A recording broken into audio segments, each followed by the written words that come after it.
Selamat datang di The Deep Dive. Kali ini kita bakal ngebahas sesuatu yang intens banget ya, tapi juga penting. Ini dari wawancara mendalam sama Ryan Montgomery di Sean Ryan Show. Iya, ini ceritanya lumayan bikin merinding sih. Bayangin aja ada peretas etis, katanya sih nomor 1 dunia. Nomor 1 dunia ya. Iya, yang mendedikasikan skillnya buat memburu predator anak secara online. Gila kan? Wow. Oke. Dan bukan cuman sekedar mantau gitu ya. Di wawancara itu dia literally nangkap satu orang pas lagi live wawancara. Hah? Seriusan? Serius. Jadi Ryan Montgomery ini sosoknya kompleks. Dia peretas otodidak, pengusaha juga, pakar keamanan cyber, dan sekarang jadi kayak pejuang keselamatan anak gitu. Oke. Jadi fokus kita hari ini mau ngebahas gimana dia pakai skill meretasnya itu ya, buat bongkar jaringan predator sama situs-situs mengerikan yang mereka pakai. Internet yang, ya ampun, jarang banget kuungkap kayak gini. Dan tujuannya jelas ya, kita pengen bantu Anda semua biar lebih paham soal ancaman cyber yang nyata ini, sama upaya buat ngelawannya. Penting banget kan buat kesadaran kita semua, apalagi soal keamanan anak. Iya banget. Wawancara ini jujur banyak momen ahainya gitu loh. Soal betapa rentannya kita, terus taktik predator itu, wah bikin nggak tenang dengernya. Oke deh, kalau gitu, mari kita mulai selami perjalanannya si Ryan Montgomery ini. Oke, jadi Ryan Montgomery ini mulainya dari kecil banget, sekitar umur 11 tahun gitu. Dia belajar sendiri, otodidak, gak ada pendidikan IT formal sama sekali. Wah, umur 11 sudah jadi pertas. Iya, makanya dia ngaku sering ngerasa kayak imposter syndrome gitu, kayak nggak pantas atau gimana. Terus apa yang bikin dia tertarik? Kok bisa umur segitu udah mainannya gitu? Pemicunya unik sih, jadi dia cerita, dulu ada disket trial EOL gratisan gitu kan. Nah itu tiba-tiba muncul di layar komputernya. Dia jadi penasaran banget, ini gimana sih cara kerjanya kok bisa begini? Oh, dari rasa penasaran ya. Terus belajarnya gimana tuh? Kan dulu belum kayak sekarang ya? Nah itu dia, dia belajar dari komunitas online. Awalnya sih di dunia digital marketing, terus ketemu sama peretas lain. Namanya Robert Moore, alias Moore IR. Nah, si Moore ini jadi kayak mentor awalnya gitu. Mentor? Iya, tapi ceritanya si Moore ini juga agak kelam. Dia sempat dipenjara gara-gara nyuri pulsa prabayar, nilainya jutaan dolar. Astaga. Ini nunjukin juga betapa susahnya dulu belajar hacking. Belum ada Google Gambang, GitHub Stack Overflow kayak sekarang. Beda banget. Oke. Jadi dia belajar dari lingkungan yang cukup liar ya bisa dibilang. Banget. Dan Montgomery sendiri ngaku, dia pernah ada di zona abu-abu bahkan mungkin hitam waktu remaja sekitar umur 12 tahun. Umur 12 ngapain lagi dia? Dia bikin botnet, itu loh jaringan komputer yang udah diinfeksi, dia pakai buat nambang kripto, Bitcoin, Litecoin. Puluhan ribu komputer kena. Hah? Gila. Terus gimana caranya dia ngumpetin itu? Nah ini uniknya, dia bikin programnya itu biar nggak terlalu ganggu. Jadi kalau komputer lagi dipakai sama pemiliknya, penggunaan CPU-nya dibatasin sama si botnet, biar nggak ketahuan gitu. Cukup cerdik sih. Licik tapi cerdik ya. Tapi terus, kok dia bisa berhenti? Kenapa nggak diterusin aja? Kan lumayan tuh hasilnya pasti. Nah di sini titik baliknya. Ada alasan moral. Dia cerita ada pihak yang mau beli akses ke botnetnya itu buat tujuan jahat. Dia nolak. Oh, dia nggak mau terlibat lebih jauh ya? Etis, white hat. Oke, jadi penting nih bedain ya, white hat, gray hat, black hat. Bisa dijelasin dikit nggak bedanya? Oke, white hat itu yang baik. Mereka meretas tapi dapat izin dari pemilik sistem. Tujuannya buat nemuin celah keamanan biar bisa diperbaiki. Kayak konsultan keamanan lah. Oke. Kalau black hat, ya ini yang jahat. Meretas buat nyuri data, meras, bikin kerusakan, pokoknya kriminal. Nah, kalau gray hat, yang abu-abu tadi. Grey hat ini di tengah-tengah. Dia meretas tanpa izin, tapi niatnya ngelaporin celah yang ditembuin. Kadang ya ngarep imbalan atau sekedar pengakuan gitu. Jadi perpindahan Montgomery ini penting banget. Dari yang tadinya berpotensi ngerusak, jadi ngebantu ngamanin. Oke, paham. Nah, setelah jadi white hat, dia ngapain? Dia masuk ke dunia bug bounty. Ini program yang diadain perusahaan-perusahaan teknologi gede kayak Amazon, Facebook, Apple, gitu-gitu. Mereka bayar peretas buat nemuin bug atau celah keamanan di sistem mereka. Oh, jadi dibayar buat nyali kelemahan ya? Betul. Dan Montgomery ini lumayan sukses di sini. Pernah dapat bounty gede, nilainya $128.000. Tapi dalam bentuk kredit platform, bukan uang tunai. Dia milih kredit waktu itu. Wow, gede juga ya. Tapi kok dia ninggalin itu? Dia ngerasa bug bounty ini nggak stabil, penghasilannya naik turun. Akhirnya dia bareng beberapa temennya, Rick, Sean, sama Dan, bikin perusahaan sendiri, namanya pentester.com. Pentester.com apa tuh? Itu bisnis keamanan siber. Fokusnya ngebantu bisnis kecil dan menengah UKM buat ngamanin sistem mereka.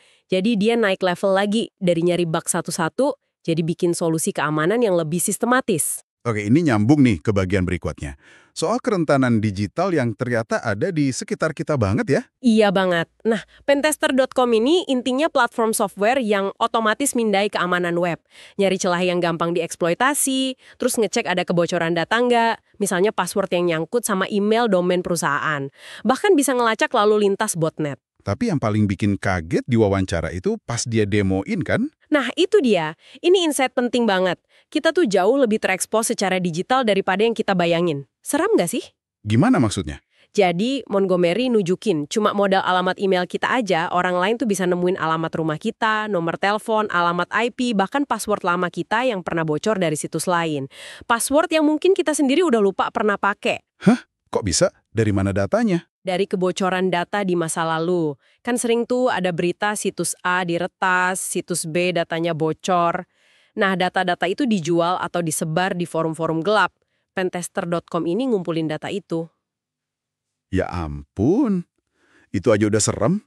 Terus ada lagi yang lebih parah katanya. Soal foto? Iya, teknologi pengenalan wajah. Dia demoin, dia ambil foto baru seseorang. Foto yang belum pernah diupload kemana-mana. Terus sistemnya itu langsung bisa nemuin semua foto orang itu yang ada di internet. Loh, kok bisa? Kan fotonya baru. Sistemnya itu ngukur titik-titik unik di wajah. Jarak antar mata, bentuk hidung, gitu-gitu. Nah, data biometrik ini dipakai buat nyari kecocokan di database foto yang ada di internet. Implikasi privasinya gila banget kan? Bisa disalahgunain banget informasi kayak gitu. Wah, iya juga ya. Nggak kebayang. Dan katanya nggak cuma di dunia maya ya rentannya. Perangkat fisik juga. Betul, banyak banget perangkat sehari-hari yang ternyata rentan.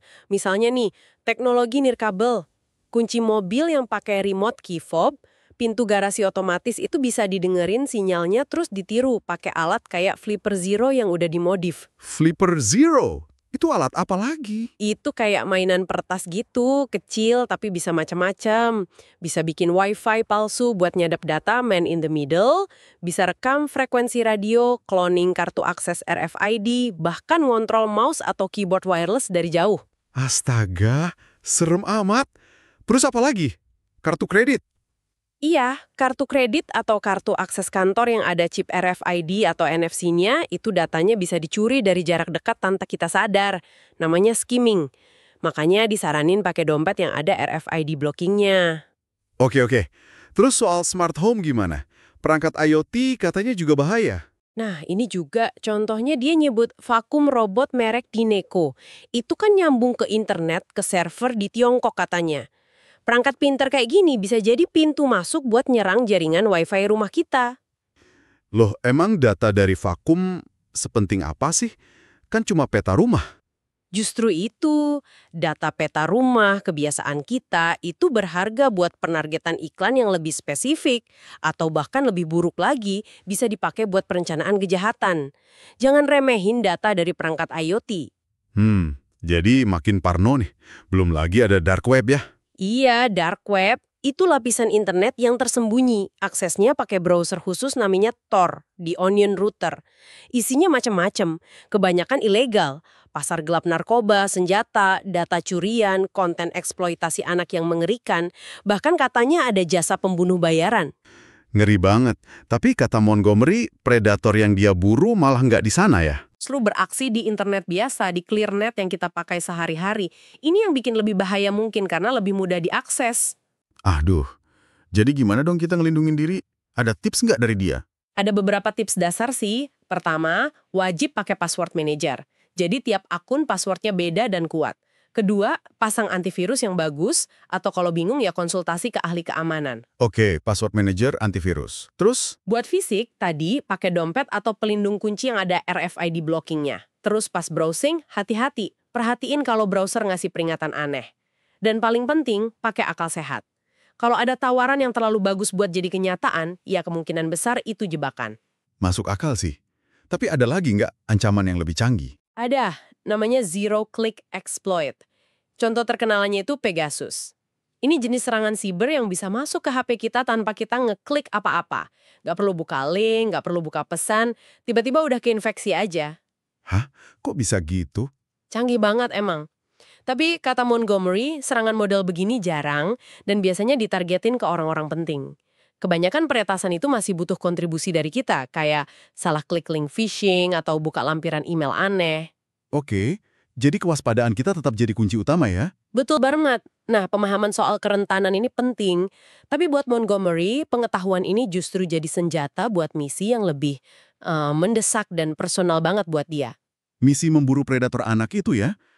Apa sih pemicunya dia sampai segitunya? Iya, jadi ceritanya berawal dari pesan teks. Istri temennya ngirimin dia screenshot situs web namanya repi.co atau repi.to.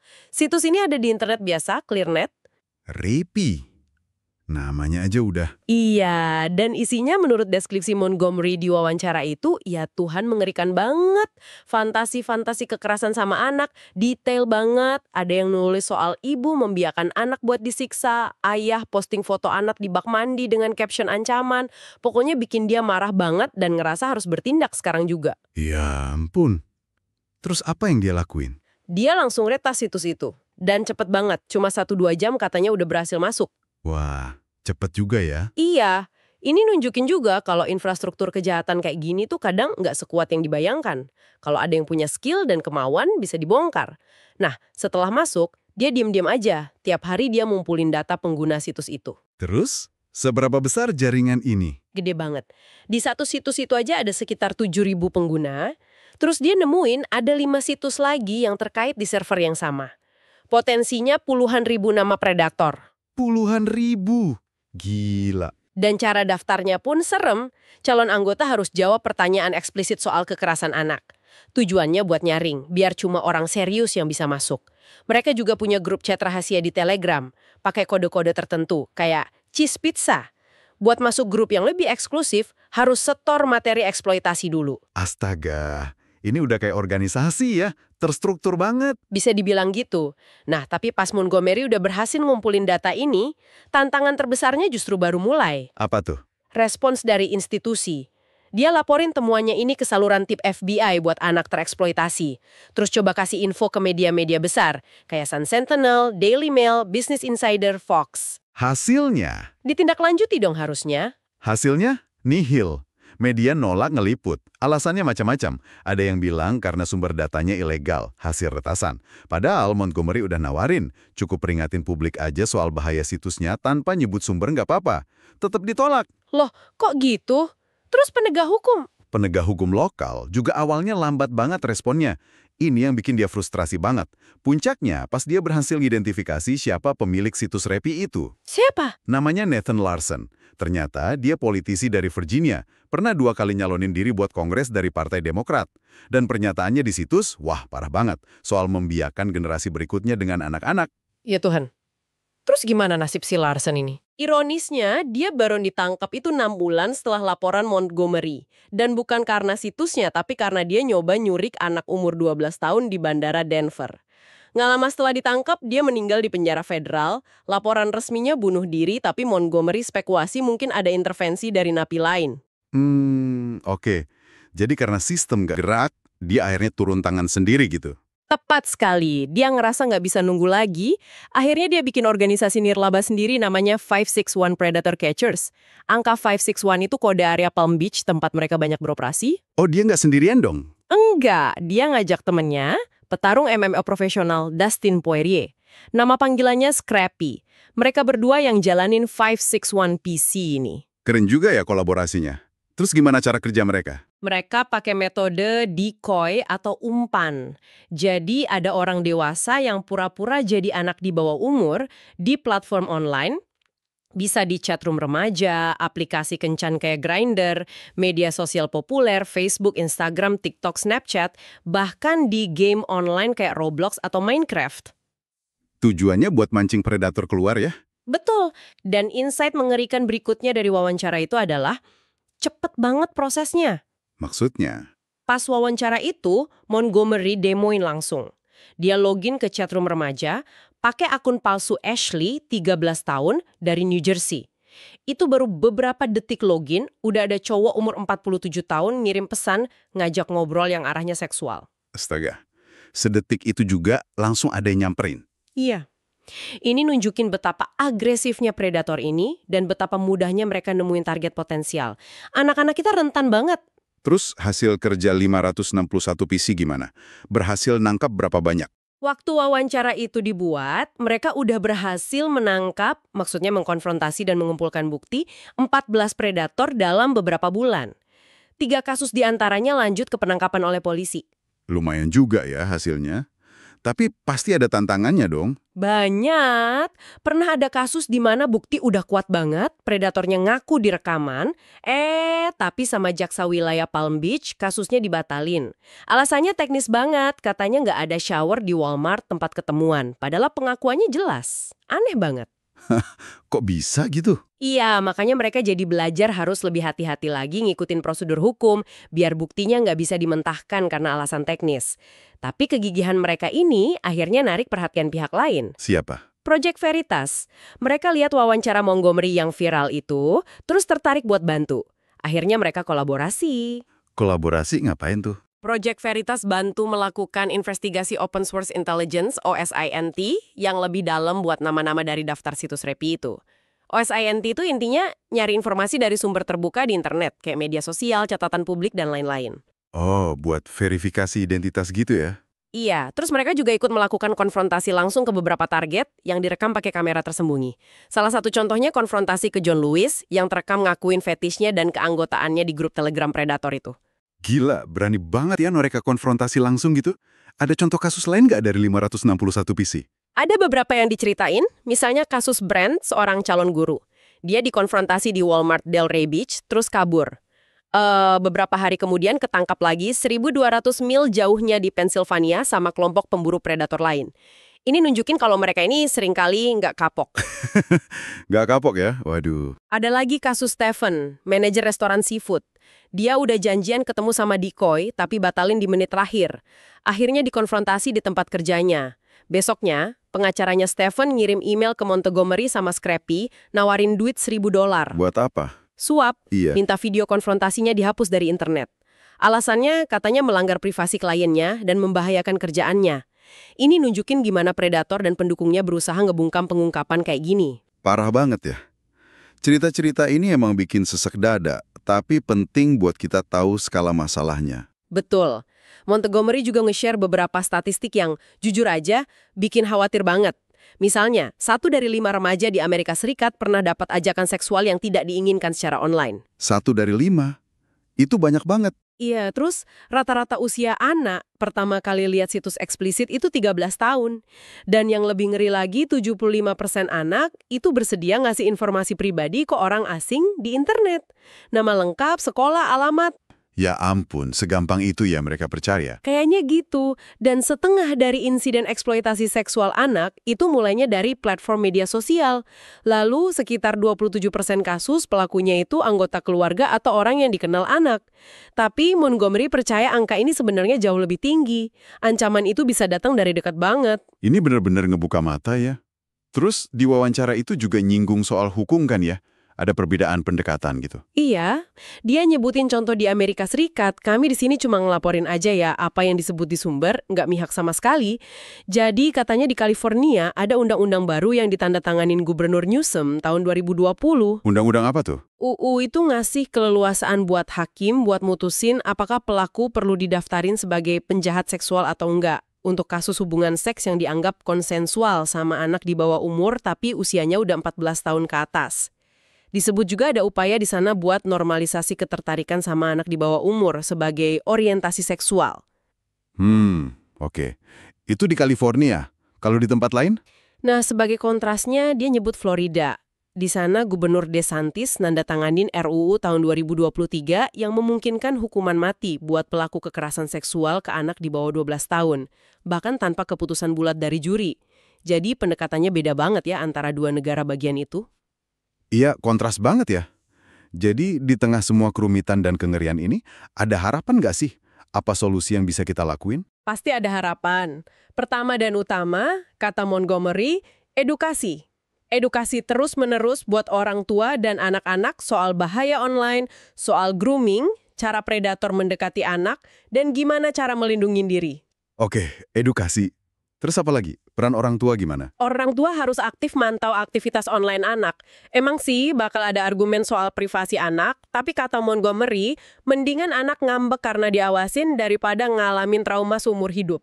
Ada juga aplikasi pemantauan yang bisa bantu ngawasin pesan, lokasi, penggunaan aplikasi, ngeblokir konten.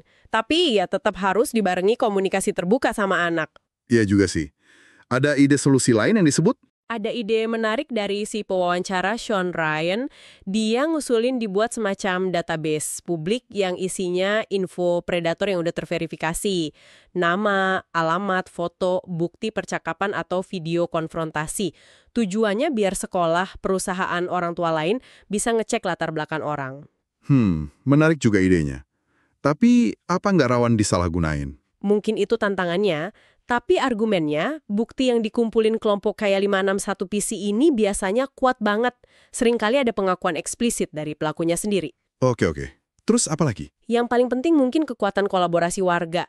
Karena respon institusi kadang lambat atau nggak memadai, ya kelompok-kelompok kayak 561 PC, Project Veritas, Operation Light Shine, dan banyak lagi yang nggak kesebut, jadi penting banget perannya. Mereka yang bergerak di garis depan. Jadi, inisiatif dari masyarakat sipil itu krusial ya? Banget. Dan terakhir ini mungkin pesan buat pendengar juga, kalau Anda atau seseorang yang Anda kenal jadi korban, jangan diam. Ada bantuan di luar sana, bisa coba kontak Ryan Montgomery, akun IG-nya Zero Day, 561 PC, Project Veritas, atau lapor ke pihak berwenang yang terpercaya. Jangan takut buat bicara. Oke. Jadi, kalau kita rangkum nih pembahasan kita hari ini, realitas eksploitasi anak online itu nyata banget, mengerikan, dan difasilitasi sama teknologi yang kita pakai sehari-hari. Tapi, di sisi lain, ada juga orang-orang pemberani kayak Ryan Montgomery yang ngelawan balik. Betul, ini juga jadi pengingat keras buat kita semua soal kerentanan digital kita dan betapa pentingnya kesadaran sama tindakan perlindungan yang nyata. Bukan cuma buat anak-anak, tapi buat kita semua. Nah, sebagai penutup, kita mau ninggalin satu pertanyaan buat Anda renungkan nih. Selain upaya dari individu atau kelompok kayak yang udah kita bahas, gimana caranya kita sebagai masyarakat secara sistemik bisa ngelindungin anak-anak di era digital ini? Dan mungkin lebih spesifik lagi, apa sih tanggung jawab sebenarnya dari platform-platform teknologi raksasa itu? Tempat di mana kejahatan ini seringkali bermula dan berkembang biak. Apa yang harusnya mereka lakukan? Pertanyaan ini mungkin gak ada jawaban gampangnya ya. Tapi penting buat terus kita pikirkan dan diskusikan. Terima kasih banyak sudah menyimak pembahasan mendalam yang berat tapi sangat penting ini bersama kami di The Deep Dive. Sampai jumpa di pembahasan berikutnya, tetap waspada dan jaga diri baik-baik.